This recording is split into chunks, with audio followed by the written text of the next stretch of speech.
Everything football, everybody. And happy lunchtime. It's Matt and Jim, and we are here to talk about tonight, Matt. It finally happens. The NFL opens on Friday night. I'm sorry, Thursday night tonight on NBC, and it should be a fun one. Yeah, the Eagles and the Cowboys, marquee matchup name brand wise, but when you look at these teams up and down both rosters, it feels like like David's going to try to slay Goliath tonight, at least Mm-hmm. in terms of the Cowboys going into Lincoln Financial, trying to take down the reigning Super Bowl champion Eagles on banner night. Mm-hmm. Feels like a near impossible task. Well, we know that you know that they will be. One thing about the link is you don't have to worry about crowd noise. They bring it and they're ready. And one of the fiercest and longest rivalries in the NFL as well. And so you got that going for you too. So it's going to be a lot of fun down. Well, for me, up at the bank tonight, they're going to have a lot of fun up there. And you know, I think you really want to see what's going on down there. And Ruth's joining us here in just a second. Okay. Um, Ruth, we were just talking about the Cowboys and the Eagles. We haven't quite gotten there yet, but you know, you will jump in here, I'm sure, with what's going on. Let me just go over the game situations for tonight, real quick. Uh, the the game time is 8:20 kickoff. It's on NBC and on Peacock. Our buddy Mike Tirico, Chris Callingsworth, and Melissa Stark have the call. That's your normal, as you all know, your normal Sunday night crew is on hand, and you know it's the Super Bowl champs taking on one of their bitterest rivals. So you got all kinds of fun things going on here tonight. Um, you know, temperature wise, by the way, it's going to be in the 70s for kickoff. It'll be beautiful evening up in Philly, no rain. So that's good too. So from that standpoint, should be a lot of fun in that regard. Um, from a field standpoint, no problems on the field, no rain, no wind, nothing like that. The problem for the Cowboys is the Eagles. That's the problem. Now, one of the things that I've been told in the past, I want to get you guys' you know insight into this is when a team comes off a championship, a Super Bowl, and they play this opening night thing, it it literally, despite the fact that they play big games and all that, these guys get so geeked that sometimes early in the game they make mistakes. And I'm talking about the Eagles in this case. Um, you buy into that, or is that something that we are not buying into right yet? Uh, so the Super Bowl hangovers are definitely a real thing. I Mm-hmm. feel like it's been well documented throughout teams that haven't been able to sustain it. Mm-hmm. Aside from Patriots and the Chiefs, really, is these teams talk about coming out there and it's just harder having reached the mountaintop, trying to knowing that you have to go back and climb the mountain again.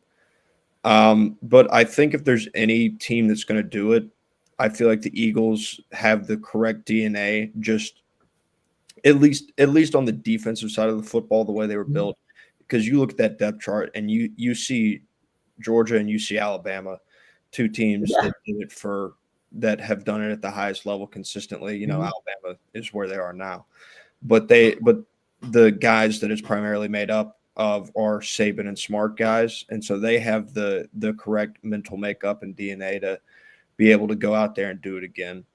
Same with Jalen Hurts. I feel like Saquon's not far behind. Devontae Smith was in that same system as well. So these guys know how to sustain success from their days in college. And to be honest with you, the Cowboys have to have just a like they have a very finite way of winning tonight, it feels like, and it's all going to fall on their offensive line. You know, it's the debut for Brian Schottenheimer Mm-hmm. and his father. Marty and I were pretty good friends when Marty was coaching the Cleveland Browns, and then of course he went on to Kansas City, and Brian has been basically a defensive guy, and he's going to have a revamped defense after that trade of Micah Parsons. Dak is healthy. Dak Prescott's healthy. That's a good thing. He's got his basically some pretty good offensive weapons at CeeDee Lamb and his newcomer George Pickens, who came over from the Steelers. I think that's going to help, but I think your point about the defense is going to be an interesting situation for them to overcome, and we'll see how Brian is as a head coach. I mean, he's been served as a coordinator for a number of different teams, so we'll see what that is all about tonight. If Dallas can overcome the really strong situation with the Eagles and they're pretty solid offense. I mean, there's really no weakness on that offense. Yeah. Well, so the thing with the Eagles and what they do on defense is they're a lot of they the way they built their team and the way Vic Fangio runs his system, they're able to stop the run with a light box. Right. And when you're able to do that, even if you have some holes on the back end, it covers up those holes on the back end because you can drop more guys into coverage and feel safe playing those coverages with that lighter box. And it allows them to do so much more schematically than teams who have to, we can't have 5 in the box and stop the run. We have to get that 6th guy in there. We have to get that 7th guy in there, depending on how bad you are against the run. And the Eagles, they don't have to worry about that. The way that front line plays with Jordan Davis and Jalen Carter and Nolan Smith, all those guys, that's the way when you look back to those 21 and 22 Georgia defenses, that's the way Kirby Smart was successful then, is because he didn't have to have that loaded box. He knew that his guys were going to fit the run correctly, and they were going to be able to stop it with a lighter box. And it's going to create problems because if Dak Prescott has to drop back and throw this thing 50 times, I don't think it's going to be good because the Eagles will then be able to just tee off and no pass is coming, especially with Javonte Williams being the primary back in Dallas. Welcome, Ruth, to the show. We know that it's been a great day of technical hiccups. That's why you have Avatar Jim here today, and poor Matt is having darkness issues behind him. It's like in that, but that's okay. Everybody's here, and it actually looks pretty good, Matt. You look like you're just kind of floating, so it actually looks pretty good. I like it. It is a very Stranger Things kind of thing. So, and those of you who are Netflix fans, you're in comfort. Ruth, we were just talking about the Cowboys and the little thumbnail on the Cowboys and the Eagles starting, and Matt had just brought up the way that Vic Fangio runs his defense, which anybody who's come up against a Vic Fangio defense knows he doesn't make life easy on you. Yeah.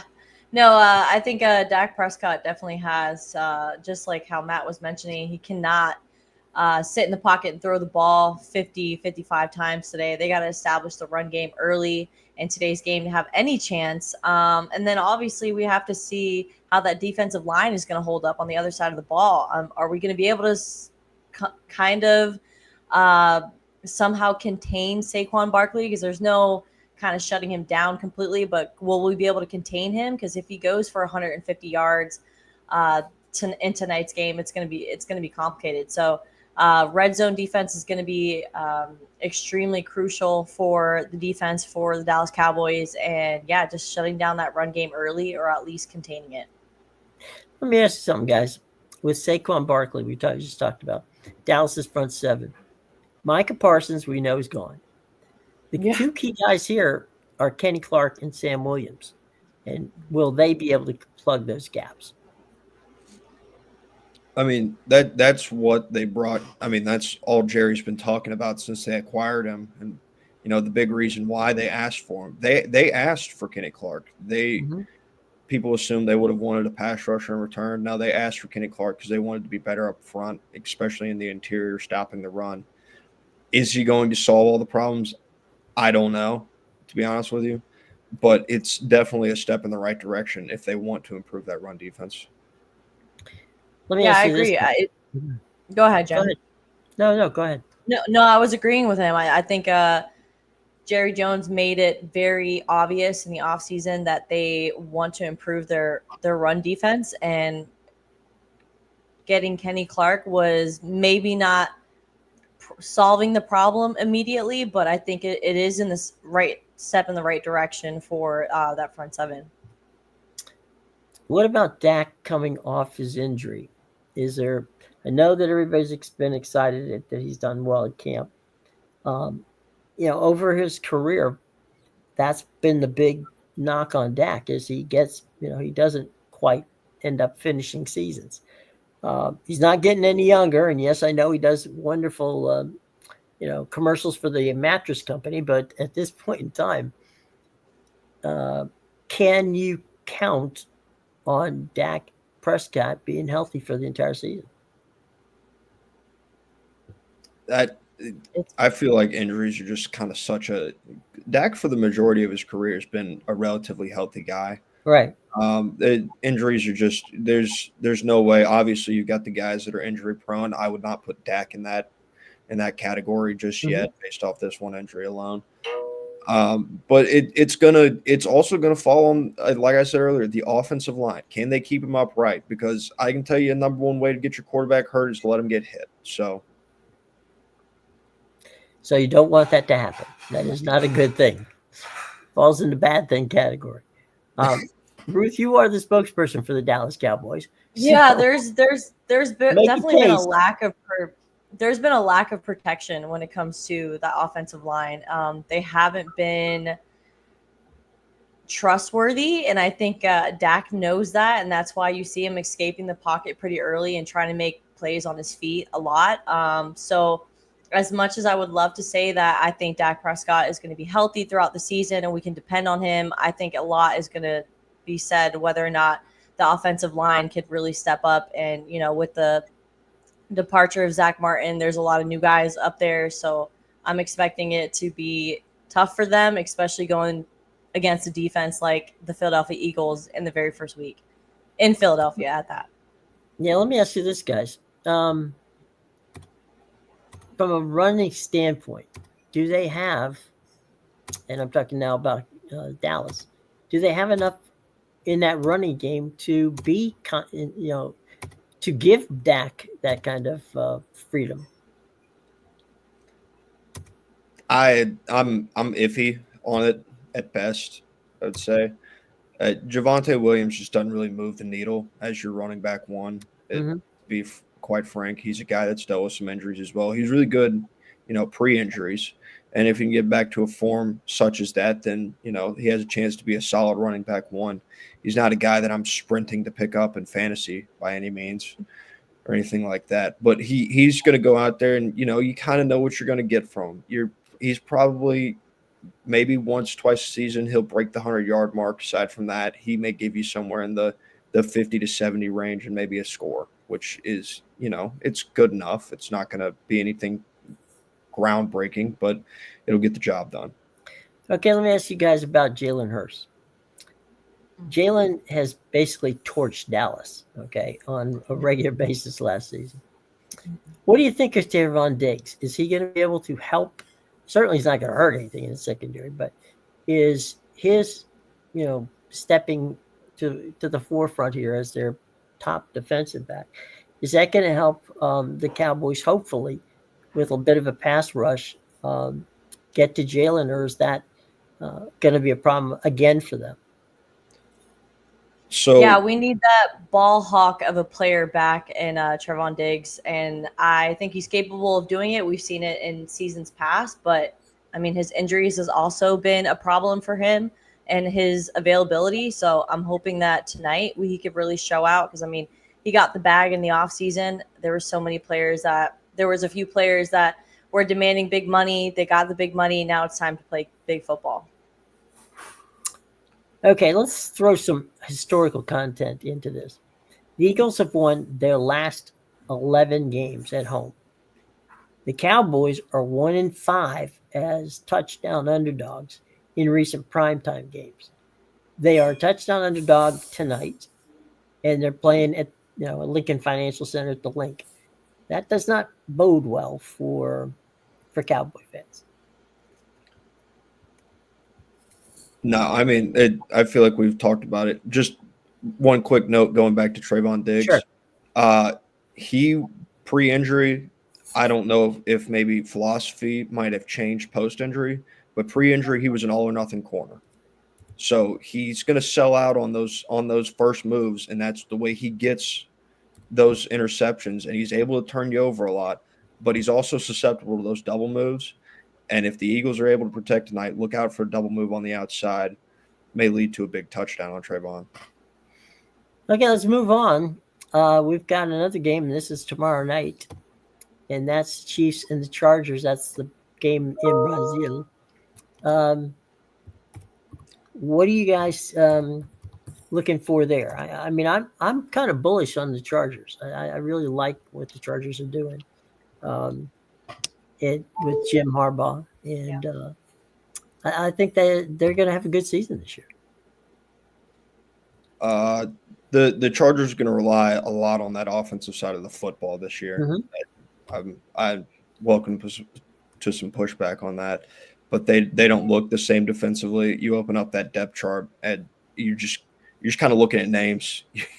There's Khalil Mack, you see Denzel Perriman, and Derwin James, but there's a young edge rusher they have. I think it's Tui Pelota, who is he was really good last year in his rookie season, and I feel like he has the potential to be a very good player. But aside from that, it's kind of a faceless defense. Can a faceless defense be good? It can at times.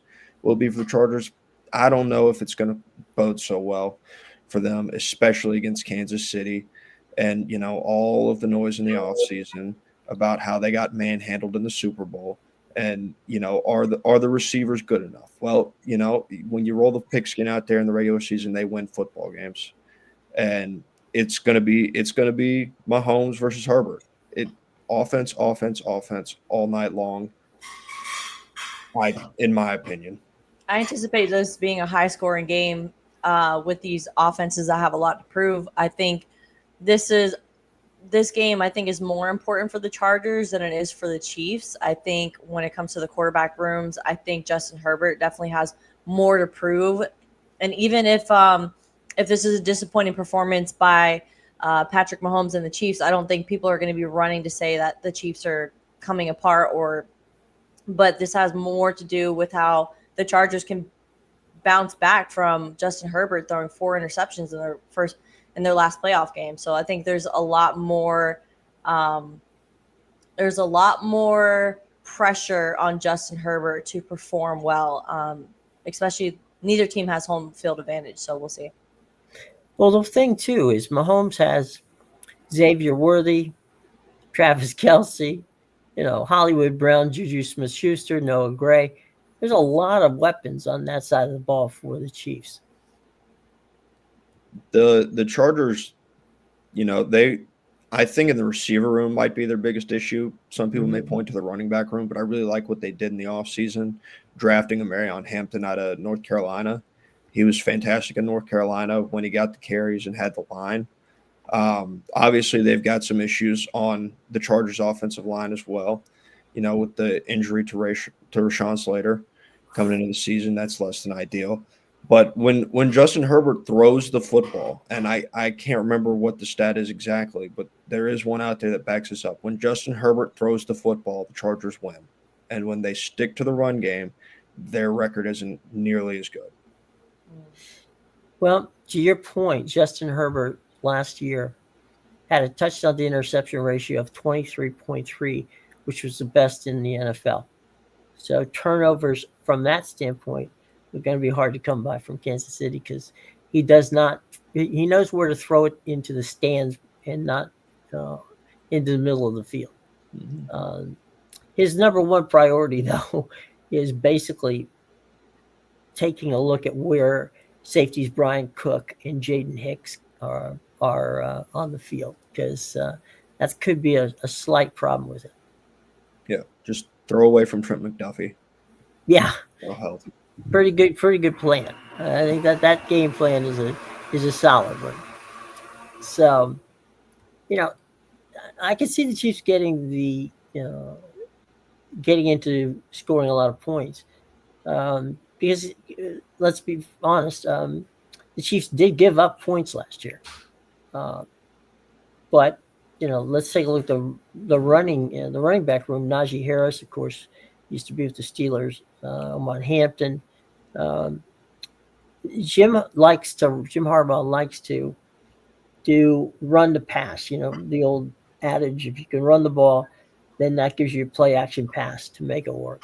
We'll have to see how that works out because the linebackers Nick Bolton and Drew Truckle from Kansas City are very good in coverage, and we'll see if they can use the tight ends because he likes to play two tight end offense too. So it's going to be an interesting game tomorrow night down in Brazil.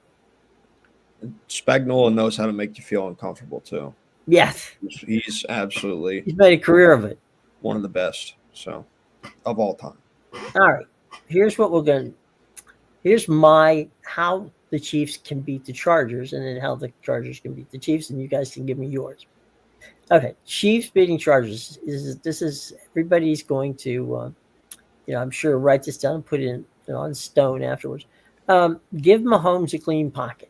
Keep him from getting clobbered. Which he had his fair share of tackles last year when he got out in space. Normally he gets away from him, but the offensive line didn't help him a lot last year in that regard.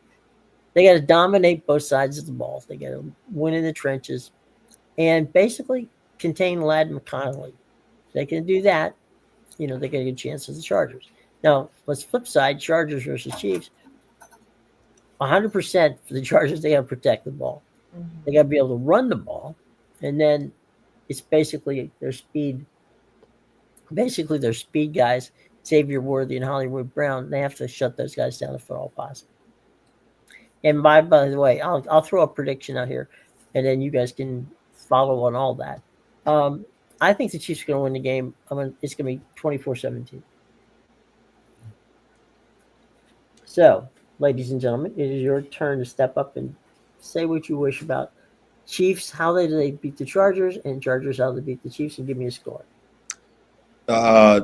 So for the Chargers, I'll go back to what I said just a few minutes ago. Is they've got to throw the football, right? They have to. You can't lean on the running game. Kansas City's weakness is in their secondary when it comes to the defense right now. And Justin Herbert has one of the most electric arms. He makes good decisions when he does throw. Let Justin Herbert throw the football. Now, can the receivers catch the passes? You got an aging Keenan Allen and a Quentin Johnston who has not been able to hold on to the football yet somehow still has a starting job in the NFL is beyond me to go along with Ladd McConkey. They're going to put 22 on Ladd all night. I don't know why they would do anything different. He's far and away their best option and the difference maker on that offense. So will they be able to throw the ball, and will they be able to throw the ball successfully? On the flip side for the Chiefs, can they run the football on offense? It didn't feel like they were able to do a whole lot of that last year. Pacheco's back healthy, and it will help exponentially in their passing game and set up, be able to kind of flip the script. You said Jim Harbaugh likes to run to set up the pass. Mm-hmm. I want to see that's kind of what I want to see out of Kansas City. I want the run to set up the pass for Kansas City because those playmakers on the outside aren't the same thing that they've been in the past.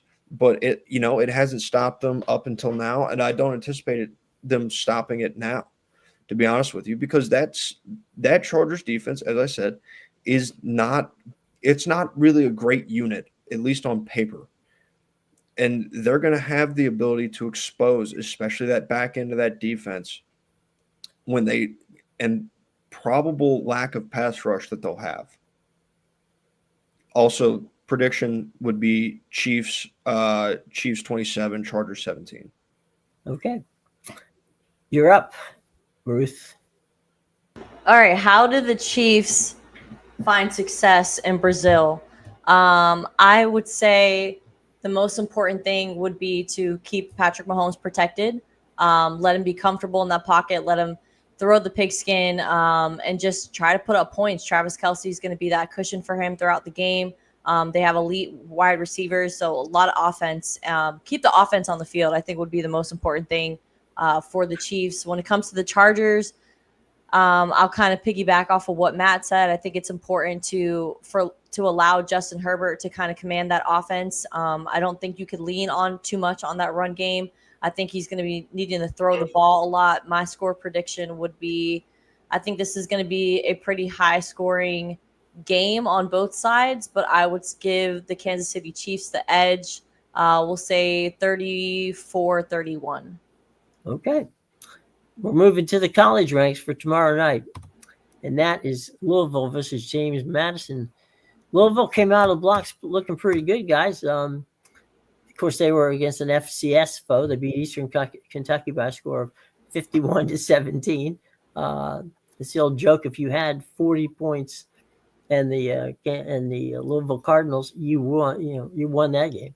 But now, they're welcoming to L&N Stadium a team that has really been on the rise, and they are the Sun Belt favorites. They have James Madison, and that game is 7:00 tomorrow night on ESPN. Let's talk about the Cardinal. A lot of people are not paying attention to them, but Louisville's got enough firepower to be a force in the ACC. Louisville on offense, they start with their running back Isaac Brown. He was fantastic last season. I think he ran for over 1,100 yards, and he was fantastic again in week 1. I think he ran for 153 and 2 scores. Where they have to be careful is I haven't gone back and watched the film, or let me rephrase this, the replay of these two plays in particular. But Miller Moss threw 2 interceptions against Eastern Kentucky. I don't know if if they were bad decisions or they were just kind of luck of the draw interceptions, because sometimes those happen. But if they're results of poor decisions, you can't have consistent poor decision making against this James Madison defense. They will make you pay. This spread is inside of 2 touchdowns for a reason, and that's because odds makers, they understand who James Madison is, and they kind of make a living off of poor old James Madison's coming in here against this Power 4 opponent. Whatever will they do? They destroyed North Carolina last year. I think that playing football at Louisville it's a tough situation. They've really done a very good job of making it difficult for teams not for visiting teams to be comfortable at Louisville. I like James Madison. I really do. I think that they have proven that they've been able to play against anybody. Doesn't mean they're going to beat everybody, but they're very seldom at all embarrassed, and I think that's really where things go. I'm kind of interested in the quarterback spot, with USC quarterback, former USC quarterback, I should say, Miller Moss. And he looked good against Eastern Kentucky, but, it is Eastern Kentucky. So we'll have to see how that plays out. Mm-hmm. And James Madison brought back their quarterback from last year, Alonzo Barnett. And, I mean, he's a baller, too. He played well last week against whoever James Madison played. I went and looked up his stats, and his completion percentage was fantastic. He threw for a couple touchdowns, no picks, no turnovers. He's a dual threat guy. He can get it done, through the ground or through the air. And so ultimately, how does Jeff Brom game plan for that? He's been a fantastic coach everywhere he's gone, and I think that he's going to have similar results at Louisville. But this is just that classic, it's smaller brand opponent on a Friday night, not a Saturday. Shorter week can always mess with people. And so, how does Louisville handle that? Well, I think part of the problem with Louisville that they're going to have is I don't think they're going to be able to throw on James Madison. I think they're going to have to run the ball. If they have to throw the ball more north of 30 times, uh, that means James Madison's having a good night.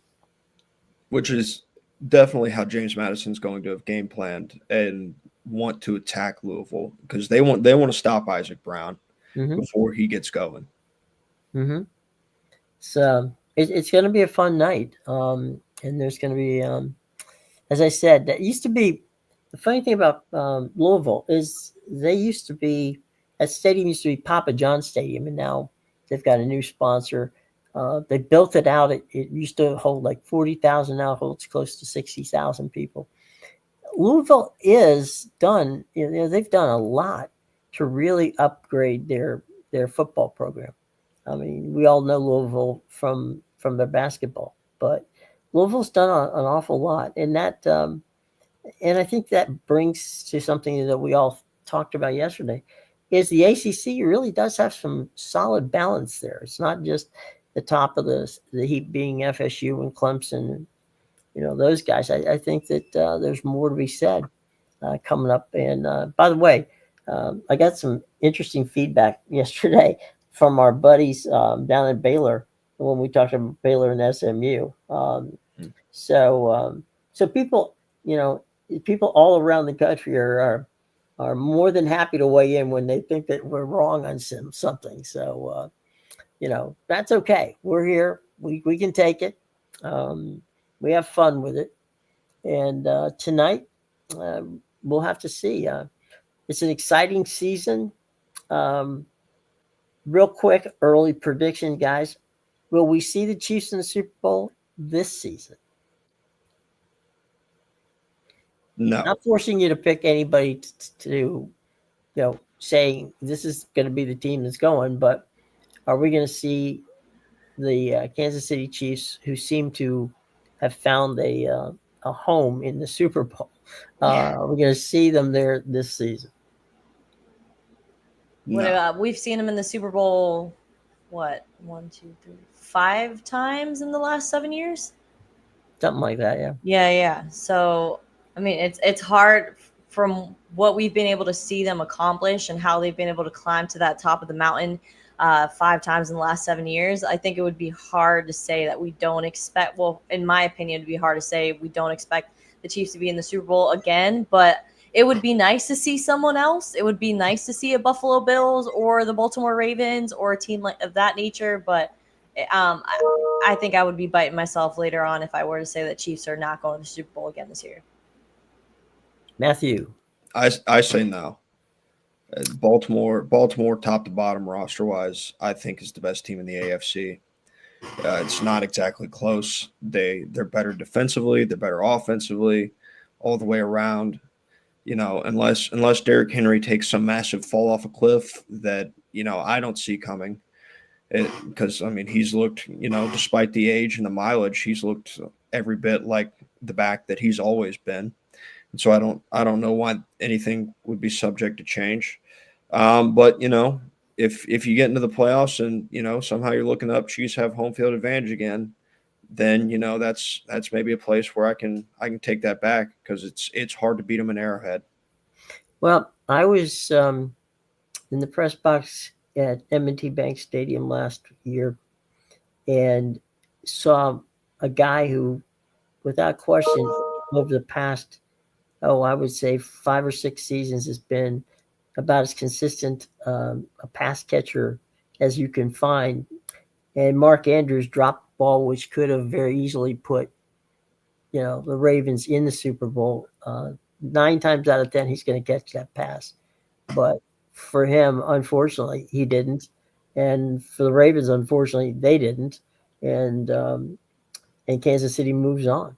So I kind of think that this is a season that if Josh Allen's going to do it for Buffalo, it's got to be now. If the Ravens are going to do it, then damn it, do it and get it over with. But I'm not saying that look, Kansas City plays, and Andy Reid and that whole group, they're always going to be ready. They're always going to be prepared. But they've won they've gone to the Super Bowl 2 consecutive years with a roster that isn't anywhere near as good as Buffalo and Baltimore, but they're still there. And so, it's time. It's time for Josh Allen and it's time for Lamar Jackson and the gang to step up, because I think these two teams have every reason to feel like they can make it to the Super Bowl. They just got to get past Kansas City, and for some reason, which I can't explain, they can't seem to to do it. So hopefully, I think this is the year Kansas City doesn't go. Now, who's going to take their place at this point Yeah. in time? I'm not ready to make that prediction, but I will say I just don't. I think this is the year that somebody in that division, in that conference, finds a way to make it to the Super Bowl that isn't wearing red and white. I have a question though. If it comes to the Buffalo Bills and the Baltimore Ravens, what roster at this standpoint, health wise and everything, which roster has the better chance to take the Kansas City Chiefs down in the AFC game? Would it be the Baltimore Ravens or would it be the Buffalo Bills? Who would Matt, you put? Who would you put your money on? Who would you put your money on? Matt, I'll give you first. Baltimore. At least, if we're talking about having to go play an unfun game, then if they get Buffalo before the AFC Championship game, then maybe Buffalo's the one that gets them first. Just because of it, I feel like it's harder to play in Buffalo than it is to play in Baltimore, just purely weather-wise. But they kind of, they beat them anyways last year, despite that. But it's Baltimore. They're better defensively than Buffalo is, and I quite frankly think that they're better offensively than Buffalo is as well. I'd say Buffalo. I'm sorry. I'm saying Baltimore. Get my B's mixed up there. I say Baltimore for experience and depth of roster. They have a much deeper roster than Buffalo does, which is not to say Buffalo isn't a good football team. It just means that they can turn around and look, and they're not really missing anybody at any position. This is a solid Ravens football team that really. They can look down the roster of 53 guys, and there's not any particular hole there. It's going to be an interesting thing, though, and it's not. It's going to be interesting only because it's something that we've never really seen, at least in the last 5 or 6 years for Baltimore, and that is there's no Justin Tucker this time, and Justin Tucker is gone, and they've got a new kicker, and he's doing really well. Sorry to say I can't remember his name, but I'll look up the depth chart here in a little bit. But I do think that Kansas City won a lot of really close games last year, as did Baltimore. But I think without question, Baltimore does have the better top to bottom 53-man roster. But Buffalo ain't far behind, as the old saying goes. Tyler Loop is the name of the rookie successor that is stepping in that. for Justin Our research department. Ruth comes through with our research department. Thank you. Greatly appreciate it.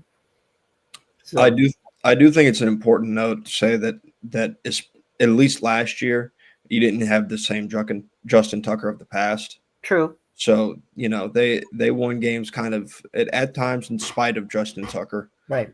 True. Wasn't his longest was it 64 yards? 64 yards was his longest? Yeah, I think that was when they played Detroit. Yeah. 64 yards. That was at Ford Field. The one other last parting shot as we get out of here, guys. Real quick question. And we may not know the answer to it, but is Mr. Rogers' neighborhood in Pittsburgh going to be a fun neighborhood to be in this year, or is it going to be one of those places where you want to stay away from Mr. Rogers' neighborhood? Well, I I struggle because in the offseason, as I watched them make their moves, it felt like, they were trying to be, the home for misfit stars. I've used a similar analogy before, but, they're bringing all these guys kind of on the backside of their career. And, they trade away George Pickens after they acquired DK Metcalf. Okay, that didn't make a whole lot of sense to me. You got one weapon, got rid of another. They locked up Jalen Warren long term. They got out of the Najee Harris situation, which just felt like it'd been going downhill for a while. But now you're pairing one of the best quarterbacks in the NFL of all time. He's got multiple MVP awards. He's won a Super Bowl before, and Aaron Rodgers, and a coach that doesn't go below 500. There's a lot to not like, but when you just pair those two aspects together, it feels like, okay, he's not going to go out there and he's not going to make the mistakes, that maybe a younger, like a Mason Rudolph has made in the past. And, Russell Wilson looked just horrible on the back half of that season last year. And they didn't feel comfortable enough going back to Justin Fields either. But they've got the guy and they feel comfortable. And as long as he stays healthy for the full 17 games, then I think you're probably, you're in a place where you're like, well, look at the division they're in. How are they in this spot? But, they are, just because that's what Mike Tomlin does, is he wins. Ruth, any thoughts on Mr. Rogers' Neighborhood? Mr. Rogers' Neighborhood. I love that. I think it was interesting that throughout the week in training, in practice, Rogers was kind of avoiding speculating or speaking against going against his former team in week one. I think he just kept trying to emphasize that, hey, it's week one. It's just a regular football game. There's no narrative behind facing the New York Jets. But when it comes to the totality of Aaron Rodgers, obviously he's one of the greatest to ever do it. But he is 41 years old, coming off an Achilles injury. So I don't know what this is going to shake out to be now that he is in the black and yellow, as being in this organization that doesn't go below 500. There are a lot of high expectations. And as long as he could stay healthy, we'll see. But I don't really know if the Aaron Rodgers we're going to get now is going to be anything close to what we've seen in previous years. Just getting closer to that age of, and I want to know, like, do you gentlemen think that this could possibly be Rodgers' final NFL season as a quarterback? I think I would be surprised if it wasn't. I agree. I think that would be it. By the way, for those of you, as I'm trying to be funny here with the Mr. Rogers' Neighborhood situation, Mr. Rogers, Fred Rogers, who, of course, was Mr. Rogers, lived in Squirrel Hill, which is a section of Pittsburgh. And Squirrel Hill is exactly 2.7 miles from the stadium in Pittsburgh, and he would often be seen in his cardigan sweater, sitting there in the stands watching football games of his Steelers. And so there's a new Mr. Rogers in town. I do not believe he lives in Squirrel Hill, but he definitely has taken over the neighborhood, and we'll see. One of the things, guys, about Mike Tomlin, and Mike's a good guy. He just doesn't like rookie quarterbacks. I have no idea why, but that's not his MO. He will not play a rookie quarterback. And Justin Fields could have just as easily, Justin Fields was 4-2 when Russ took over. And the hook, there are a lot of coaches who were taking that hook and said, okay, Russ, you're just not doing it, buddy. Let's put Justin back on the field. I think it's important to remember that he started 4-2, but Russell Wilson got him to 10-3 as well. Yeah, no, I'm just saying that I wouldn't have kept Russell, and might have kept Justin Fields, but from the moment the season ended, I have a feeling that Mike Tomlin he was hell bent on getting Aaron Rodgers. I mean, that was obvious. and whatever they had to do to get him, and they were going to go and get him. So we'll have to see. But I also like Will Howard being able to go there and kind of sit and learn for a year. yeah, I like Bill Howard a lot. I Yeah. think he's going to be a good quarterback, and he does get to sit. He doesn't, as a matter of fact, he's not even going to be active because of the injury he had. So he's the number 3 quarterback, and no, I think that's a very good observation. I think that they're going to be a lot of fun to see, and I think that with Aaron Rodgers, they might surprise some people. I don't think that certainly I think they can be a playoff team. Can they beat Baltimore? That's going to be a tough slug, but those Baltimore and Pittsburgh games are always fun to watch. And Aaron Rodgers, I think himself made a lot about the work that he got in the offseason with DK Metcalf, just making sure he got on the right page with him going into the season. Talked about a little bit of a different work ethic than he's had the last couple of years when it comes to the receivers he's been with. Right. Well, and you cannot find a more stable organization than the Pittsburgh Steelers, who from 1969 until today have had 3 head coaches. Mm-hmm. So, Did you say 3 head coaches since 1969? Chuck Noll, followed by Bill Cowher, followed by the man that stands there on the sidelines right now. That's incredible. That is what you call consistency. Consistency, yeah. Yeah. As a matter of fact, they have, I think if we go back to Bill Cowher, I think they've only had 2 losing seasons since Cowher came on board and replaced Null. So you want to talk about stability? That's about that is quite the pedigree right there. Yeah. All right, guys. Any final thoughts before we move out of here on a? Wait. I don't know if I missed this since I came in a few minutes late. But did you guys have a score prediction on tonight's game? Oh, we did not. Okay, what is the score predictions? Because I'm writing down our predictions so we could discuss this later on in the future shows. So I got the Chiefs and Chargers for all of us, but now I want to hear score predictions on tonight's game as the Philadelphia Eagles, the reigning Super Bowl champs, are hosting the Dallas Cowboys tonight. Matt, you want to go first? Go ahead, Matty. 34-21 Eagles win. 34-21. Okay. 35-17 Eagles. Harsh. Sorry. You're being realistic. Okay, I say Philly. I say Philly 28. Dallas Cowboys with the upset 31. Oh, you say okay, wishful thinking.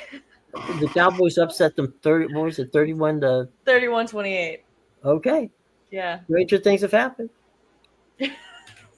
Now, I wouldn't want to be the Cowboys trying to get out of Philadelphia if that happened, but yeah, true. But, very true.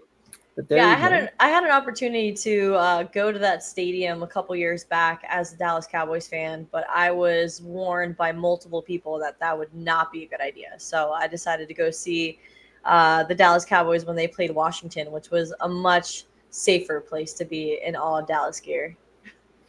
Yeah, it's especially a couple of years ago in Washington, there probably were more Cowboy fans there than there were Commander fans. There actually was. It was an overwhelming number of navy blue in the stands for sure. Well, things have changed. So from the Commander's point of view. But anyway, well, guys, it's been fun. And tomorrow class, we're not going to be talking about Mr. Rogers, but we have an entire slate of amazing college football coming up, and we have the first weekend of the NFL. So we got a jam-packed opportunity to sit down and have some fun talking about what's going on Saturday and what's going on Sunday. So lots of fun going on tomorrow. So until tomorrow, for Matthew, Ruth, and me, enjoy your day, and if you get a chance, visit Mr. Rogers' neighborhood. It's a very nice place to go. All right, everybody, take care. Wait a minute before we get out of here. We got 2 comments. Questions. All right. Dallas Goddard, big tonight. This is what Mike says. Mike says 32-17 Eagles. And he says Dallas Goddard has a big night going over 100 yards. All right, Mike. We agree, we appreciate the thought. And, Eagles 34-17, not a bad guess. And Dallas Goddard having a big night. We'll see. But thanks for the questions. All right, gang. Have a lovely day. Any final thoughts from you guys? Go Dallas. Go Dallas. Okay. Matt? I do like the Dallas Goddard going for a big night pick. That Cowboy linebacker room leaves something to be desired. Okay. There you go, boys and girls. All right. Eagles and the Cowboys tonight, 8 o'clock. Our buddy Mike Tirico on the call with Chris Collingsworth and Melissa Stark on the sidelines on NBC, and also streaming on Peacock. So that gets underway at 8 p.m. And we will be back tomorrow around noon. Bring your lunch and enjoy your lunch with us. Until then, everybody, for Matthew, for Ruth, and myself, have a great day.